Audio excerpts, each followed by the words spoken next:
Welcome back to Kochie's Business Builders. Now, research from Embroker reveals that 1 in 3 business owners began their business or startup with less than $5,000. So when it comes time to scale, these businesses are often looking for extra funding. While 3/4 of business owners will get the money they need through traditional finance sources like a bank loan, credit cards or a line of credit, fast-growing startups often try to raise capital a different way. How? By pitching to venture capitalists or crowdfunding their ideas. In fact, according to Money Crashers, the average VC receives over 1,000 pitches a year for money.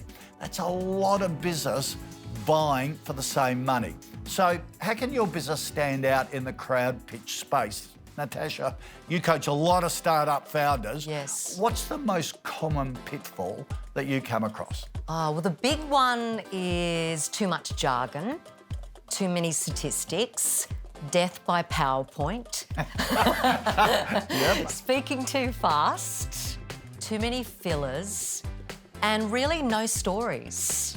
It just being dry and statistical based. Okay, so Yeah. what are some of your tips to improve your confidence with pitching? Well, I think the big thing is to prepare, know who your audience is, and have a story that will relax you and build trust and empathy, and practice. I'd get a little camera and film yourself and watch it back and really look at what you're doing. Are you using too many fillers, ums and ahs, or you knows?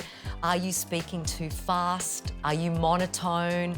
What do you need to work on? Are you moving too much? And really focus on one thing and build upon your skills in that way. Thank you for that, Natasha. Welcome.